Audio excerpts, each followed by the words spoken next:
तो क्या हाल है? फिर से वापसी अपने मुल्क के खिलाफ। मैंने पड़ोसियों के मुंह से और उनके क्रिएटर्स के मुंह से मैंने बहुत बकवास सुन ली, तो उनको जवाब देने का टाइम आ चुका है। इनके न्यूज चैनल जरा जाके देखो तो की कराची से मिल रही है, जहां पर जोरदार ब्लास्ट हुआ है। बेशर्मो शर्म करो शर्म।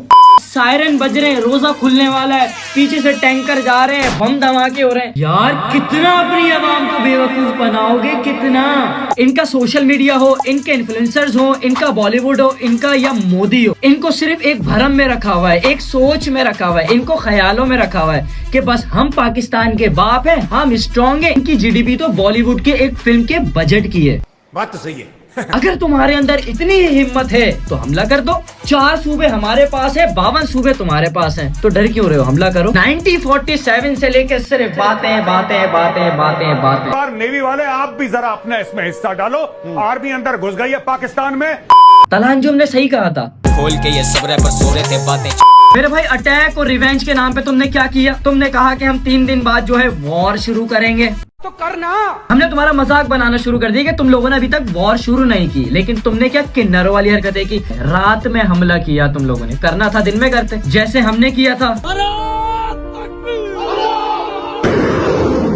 और अटैक के नाम पे तुम लोगों ने क्या किया? मस्जिदों पे हमले, सिविलियंस को मारना। आर्मी और सोल्जर क्या होता है पता है? जब आप कोई एक डिसीजन ले लो फिर उसके बाद करना पड़ता है। जब आपने लोगों को कह दिया कि हम वॉर करेंगे तो फिर वॉर करनी पड़ती है। फिर आर्मी अपने जनरल की भी नहीं सुनती, लेकिन 3 दिन बाद तुम्हारा रिस्पॉन्स ही नहीं आया। जिस तरीके से 7 मई की सुबह को पाकिस्तान ने रिस्पॉन्स दिया ना, इसको आर्मी कहते हैं मेरे भाई। दरअसल इंडिया की दोस्ती जो है इजराइल से अच्छी हो गई है। हमें फलस्तीन समझ रहा है और खुद इजराइल बना हुआ है। ये हम पे मारेंगे और हम देखेंगे, हम तुम्हारी मार देंगे। I hope you like the tea. The tea is fantastic. Thank you. दरअसल जिस तरीके से इजराइल फलस्तीन पे हमले कर रहा है, जिनोसाइड कर रहा है, उन पे जुल्म कर रहा है, क्यों? क्योंकि उनके पास कोई आर्मी नहीं है, उनको बचाने वाला कोई नहीं, उनके लिए बोलने वाला कोई नहीं। हमसे जितना होता है हम उतना करते हैं, हमसे बायकॉट होता है हम लोग करते हैं। लेकिन इंडिया ने भी ये सोचा हम तो इजराइल है, पाकिस्तान पे हमला करेंगे, कोई रिएक्शन नहीं आएगा। लेकिन जब रिएक्शन आया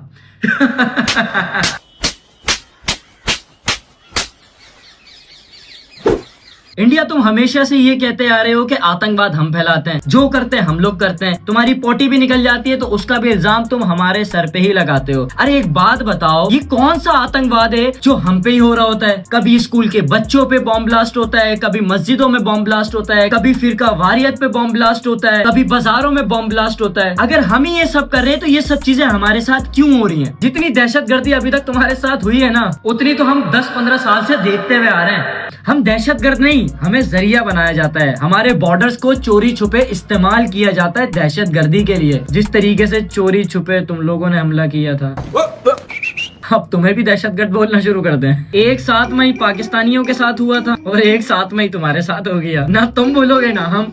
पाकिस्तान ने भारत पर ही हमला करना शुरू कर दिया। देखो, ये जो तुम लोग सूफिया कुरैशी को लेकर आए हो, एक सूफिया अंसारी है और एक सूफिया कुरैशी। तो एक बात ये कहना चाहूंगा कि मुसलमान है, बच्चे बुजुर्ग और औरतों पे हाथ नहीं उठाते, तो मर्दों को भेजो। अभिनंदन को भेजो, चाय पिलाएंगे बिस्किट के साथ। I hope you like the tea. The tea is fantastic. Thank you. और सबसे बड़ी दहशतगर्दी की तंजीम पता है कहाँ पर है? तुम्हारे ही मुल्क में है, RSS के नाम से। पता है ना? दाओ और पैसा कमाओ। पहलगाम में जब अटैक हुआ तो तुम लोगों ने बिना देखे पाकिस्तान पे इल्जाम डाल दिया। जब तुमसे सबूत मांगे गए तो कोई सबूत नहीं था। अभी पहलगाम में उन सिविलियंस की जगह अगर अंबानी जाता तो पूरी सिक्योरिटी लेके चढ़ जाते। एक बात बताओ, तुम्हारी ये रो बैठ के गोलगप्पे खा रही होती है, 9th नंबर पे आती है, कर क्या रही थी? उसको नहीं पता था कि अटैक होने वाला है। लेकिन नहीं, तुम्हें जरिया चाहिए हेट फैलाने का, क्योंकि वो मोदी सरकार जो है नफरत पे ही तो चलती है, नफरत बेच के ही तो हिंदू और मुसलमान में फड्डे करवाती है। वैसे भी पाकिस्तान के नाम पे ही तो मोदी को वोट मिलते हैं, और बिहार में वैसे भी इलेक्शन होने वाले हैं। अपनी इसने सियासत चमका ली है मोदी ने। खुदा की कसम में झूठ नहीं बोल रहा। पहलगाम वाला जब अटैक हुआ तुम्हारे ऊपर, हमारे यहाँ के इन्फ्लुएंसर्स ने, हमारे यहाँ के पॉलिटिशियंस ने उस चीज पे मज़ाहमत की, अपना लव शो करवाया, उस पे कोई हंसा नहीं। क्यों? क्योंकि हमारे दीन इस्लाम में भी ये बात लिखी हुई है, एक इंसान का कत्ल पूरी इंसानियत का कत्ल। तो हम इस दहशतगर्दी को कैसे बढ़ावा दे सकते हैं? लेकिन जब तुम लोगों ने रात के अंधेरे में बच्चों पे अटैक किया, क्या ये टेररिस्ट था? अब बताओ टेररिस्ट कौन हुआ? तुम या हम। इंडियन ऑडियंस को ये कहना चाहूंगा कि ये जो तुम्हारा फेक मीडिया, गोदी मीडिया तुम लोगों के दिमाग में फीड कर रहा है। की सबसे बड़ी खबर आपको बता दें, और बड़ी खबर पाकिस्तान के कराची से मिल रही है, जहां पर जोरदार ब्लास्ट हुआ है।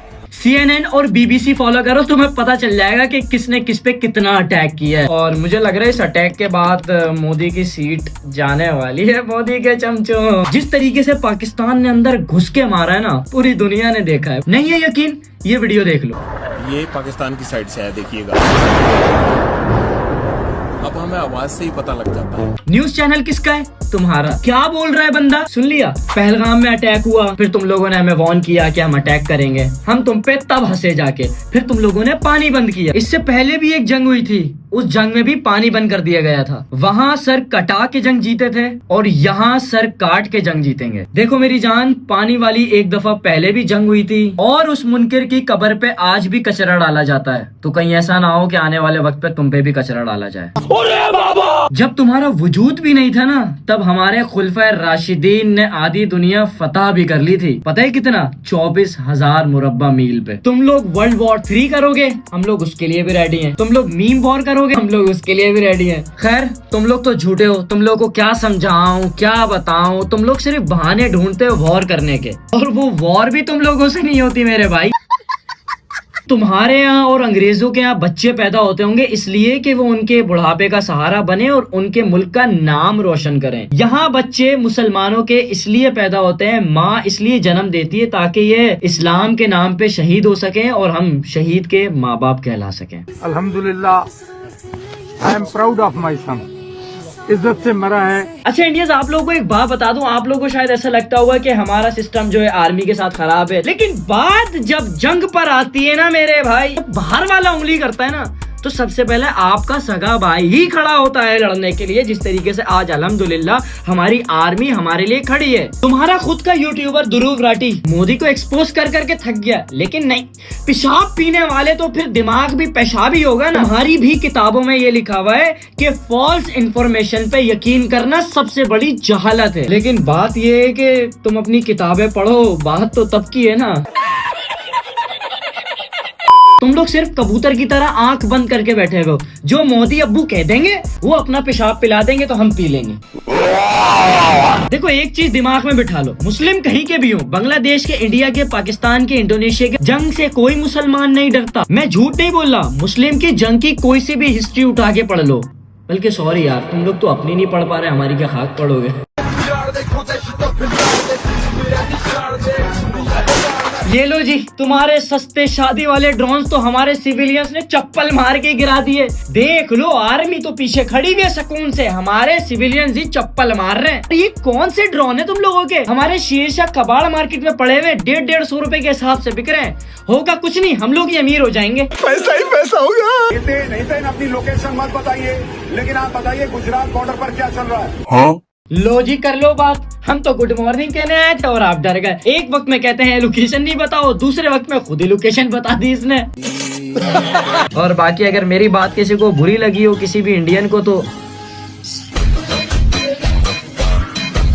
क्या है तुम्हारा 2 कौड़ी का आर्मी चीफ है, तुम्हारा 2 कौड़ी का आर्मी चीफ है, उसकी 2 कौड़ी की औकात नहीं है। और उससे बोल देना आसिम मुनीर को लहंगा पहना के ना इधर ही टाइम्स नाउ के स्टूडियो पर मुजरा करवाऊंगा उससे। इसको सिर्फ अमृतसर के बॉर्डर पे ले आओ। जिस तरीके से आसिम मुनीर को भरम करवा रहा होता है ना, आसिम मुनीर ने सिर्फ तेरे भारत पे थूक दिया ना, तेरी 7 नस्लें टेढ़ी पैदा होंगी, कुत्ते के बच्चे। बाकी यार, जाते जाते मेरे दिमाग में एक सवाल आया कि तुम्हारी आर्मी में अब मुझे सिख क्यों नहीं दिखते।